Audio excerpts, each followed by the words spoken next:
বড়লোকদের কোনো জিনিস শেষ হয়ে গেলে যা করে ভার্সেস মধ্যবিত্তদের কোনো জিনিস শেষ হয়ে গেলে যা করে।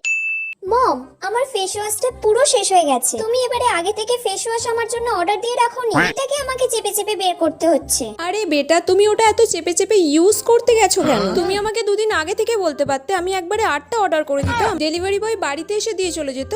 হ্যাঁ মম, তুমি একবারে 10টা অর্ডার করে দাও যেন না আমার শেষ হয়। একটা শেষ হলেই আরেকটা যেন আমি হাতের সামনে সবসময় পেয়ে যাই। আচ্ছা ঠিক আছে, তাই হবে, আমি 10 খানা অর্ডার করে দেবো। ঠিক আছে বেবি। ঠিক আছে মম। ওমা, আমার হিমালয়া ফেস ওয়াশটা না একদম শেষ হয়ে গেছে। সে কি রে, এই তো 2 মাস আগে আমি তোর ফেস ওয়াশটা এনে দিলাম। এর মধ্যে না আমি জলও ঢেলেছিলাম, কিন্তু জল দিয়েও আর এটা বেরোচ্ছে না। ঠিক আছে, তুই আমাকে দে ফেস ওয়াশটা, আমি দেখছি, দে। দূর। ফেস ওয়াশটা তো এখনো এতটা আছে, দাঁড়া দেখ আমি কি করে বার করি। দেখ এখনো কতটা ফেস ওয়াশ আছে, দেখ। এই ফেস ওয়াশটা তোর এখনো 2 সপ্তাহ চলে যাবে, 2 সপ্তাহ ধরে এটা চালাবে।